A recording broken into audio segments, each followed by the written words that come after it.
Okay, next up, Jeff Murray, architect of IDC Architects. Jeff, and you're on.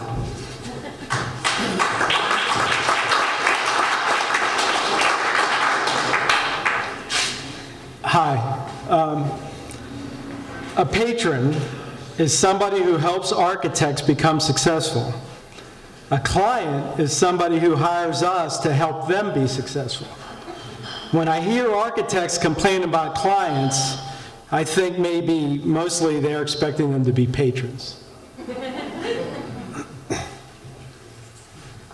Architects see themselves as value adders in the building process. Unfortunately, many clients and contractors just see us as money wasters. Again, I think this maybe is because we mistake our clients for patrons.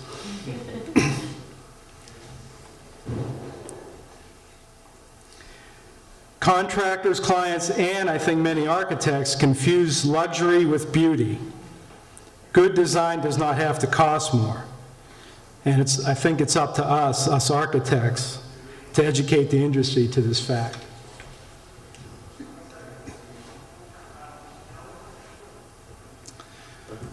Bill Hubbard teaches us a little bit about the three bears. The three sets of values that we have to take into consideration when we design. We design for our clients and for the marketplace. We design for the greater community because buildings exist in the public realm, and then we design for ourselves. Goldilocks teaches us about choice and judgment. Some things are better than others. We should determine what we like through direct experience. Bigger is not always better, and the goal is to get it just right. I think there's three types of luxuries that we have to deal with as architects. First of all, the luxury of space. Bigger spaces generally cost more than smaller spaces, but sometimes the small space is just right. The second luxury is the luxury of material and detail. We all love exotic materials and intricately worked details. But sometimes simple materials, simply detailed, is just right.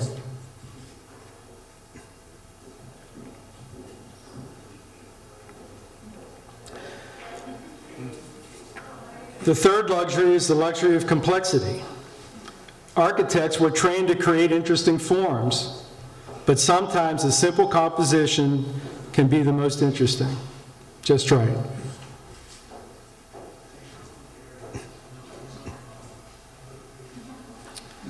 A client only hires us when they have a need to be met, a problem to be fixed. When architects complain, we're too focused on the constraints. When we quit complaining, we notice that every constraint is also an opportunity. We see design as a magical process, a process of discovery, alchemical, akin to transforming lead to gold. But our clients are pragmatists. They have to be convinced, especially when we're spending their millions of dollars. So we have to be as good at negotiating design as we are at doing it. We like to think of architecture as cultural artifacts, as markers of civilization. Our clients think of their buildings as assets, as real estate investments. There's no reason why they can't be both. Two things drive Goldilocks' adventure: comfort and curiosity. These two drives are the basic survival instincts. And these drives gives us the basis of an aesthetic theory.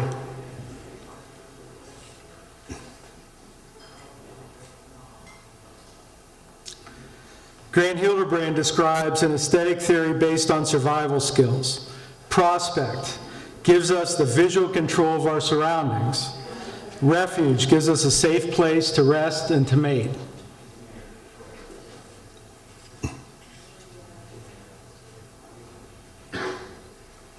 All animals, from amoeba to humans, constantly seek high-quality environments and experiences, just like Goldilocks. And from that instinct, living beings are wired to seek order. and the complex order, those are the things that pique our curiosity. Our curiosity instinct is further excited by sublime environments, the dramatic, the enticing, the mysterious, sometimes even a little scary.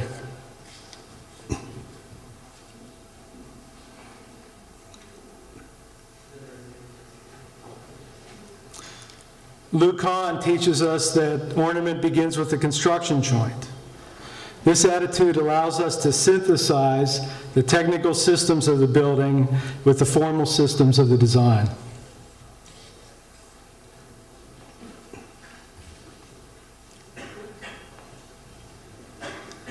J.J. Gibson teaches us that every environment affords us with certain possibilities, and humans accommodate our behavior to the environment in which we operate.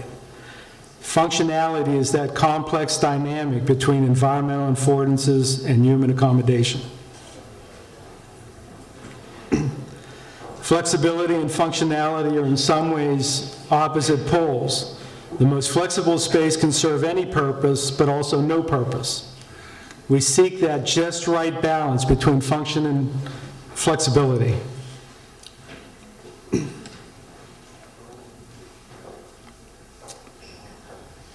For both practical and spiritual purposes, we strive to make buildings that dance with light. Light that enlivens and transforms surfaces, light that makes spaces magical.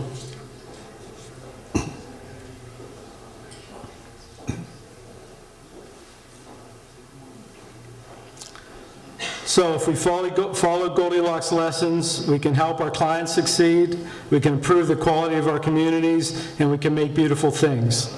And if we can do these things, then we can be happy.